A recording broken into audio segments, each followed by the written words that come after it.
You know that feeling when you're staring at a textbook, the words are swimming, the fluorescent lights are humming like an angry hornet, and your brain just checks out? Maybe you were the kid in the back of the class, doodling complex geometric patterns while the teacher droned on about the War of 1812. You weren't empty-headed. In fact, your mind was moving at 1,000 miles an hour, just not on the tracks they laid out for you. Your report cards probably read like a broken record, has potential but doesn't apply himself. Daydreams. Disruptive. And eventually, the system convinced you that you were the problem, that you were slow, broken, a failure. But then you look at the real world. You see the dropouts building empires, the C students running the companies where the valedictorians work, the artists and engineers who couldn't pass a standardized test to save their lives but can dismantle and rebuild an engine with their eyes closed. It makes you wonder, doesn't it? Is it possible that the school system isn't actually a measure of intelligence, but a measure of compliance? Today, we are looking at the psychology of the failed genius, the minds that are too big, too fast, or too different to fit into the little square box of modern education. And if you've ever felt like a square peg being hammered into a round hole, this is for you. Let's start with a profile you might recognize immediately: the divergent wanderer. Picture a student sitting in a math exam. The question asks for the value of x. Most students apply the formula, get the number, and move on. But the divergent wanderer looks at the question and sees 5 different ways to solve it, 3 of which involve theories the teacher hasn't even mentioned. Then they start wondering why we use x and not z, which reminds them of a documentary on variable stars, which leads to a thought about light speed. Suddenly, the bell rings. The paper is blank. To the teacher, this looks like a failure to focus. But psychologically, this is a hallmark of high creative intelligence known as low-latent inhibition.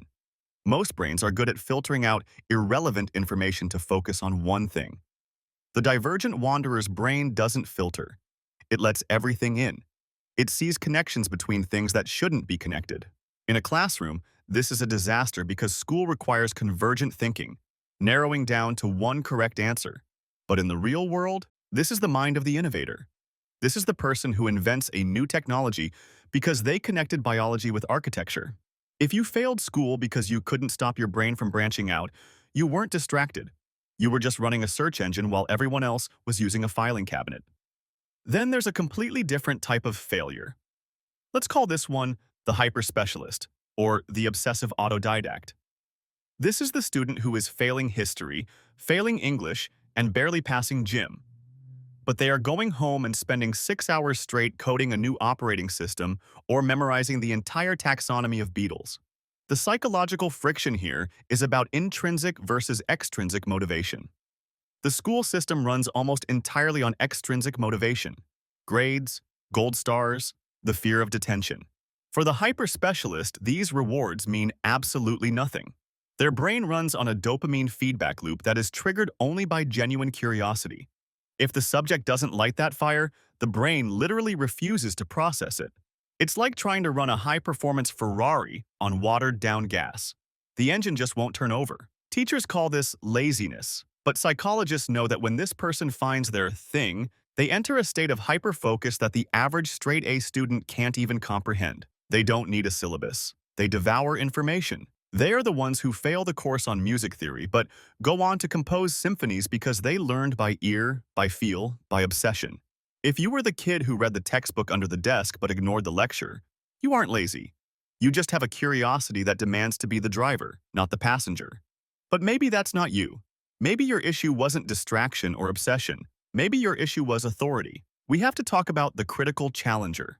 This is the student who gets sent to the principal's office not for fighting but for arguing. The teacher says, "This is how it is." And this student raises their hand and asks, "Why? That doesn't make sense." School is, by design, an exercise in agreeableness. In the Big Five personality traits, agreeableness measures how likely you are to prioritize social harmony and follow rules. High academic performers are often highly agreeable. They do the work because they are told to. The critical challenger, however, is often high in disagreeableness. Now, that sounds bad, but in psychology, disagreeableness is often linked to critical thinking and leadership. These people prioritize truth over harmony. They cannot accept a fact just because an authority figure states it. They need to verify it. In a classroom, this is seen as defiance. It's exhausting for a teacher to have every premise challenged. So the student is labeled a troublemaker. They get detention. They check out because they lose respect for the institution. But in the real world, these are the whistleblowers. These are the CEOs who disrupt stagnant industries. These are the scientists who overturn old theories because they refuse to agree with the consensus. If you failed school because you couldn't just do as you were told, it might be because your brain is wired to lead, not to follow. And finally, there is the silent tragedy of the asynchronous processor.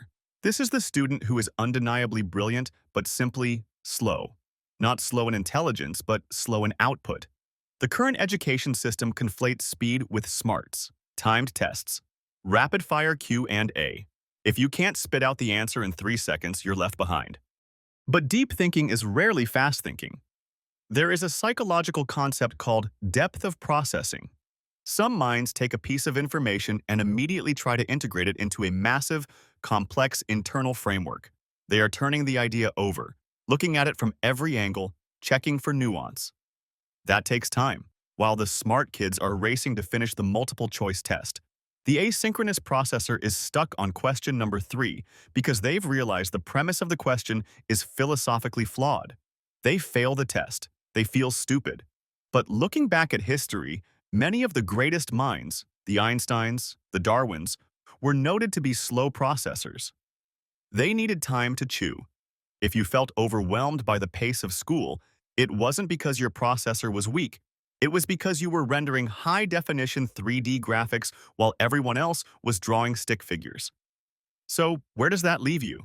If you recognized yourself in the divergent wanderer, the obsessive autodidact, the critical challenger, or the asynchronous processor, take a breath. The shame of those bad report cards can stick to you for decades, creating a kind of imposter syndrome that follows you into adulthood. You might still feel like you're faking it even when you succeed. But here is the reality. The school system is a factory designed to produce a standard model. It rewards memory, compliance, and linear speed. It does not know how to grade intuition, obsession, or disruptive creativity. Failing in that environment doesn't mean your machinery is broken. It means you were trying to run a complex, non-linear operating system on hardware built for a calculator. You have to ask yourself, are you still carrying around the label of failure just because you didn't fit the mold? Maybe it's time to realize that the mold was the problem all along. I'm curious, though, which one of these profiles hits closest to home for you? Were you the one staring out the window? Or the one arguing with the teacher? Or maybe a mix of both? Let me know in the comments below.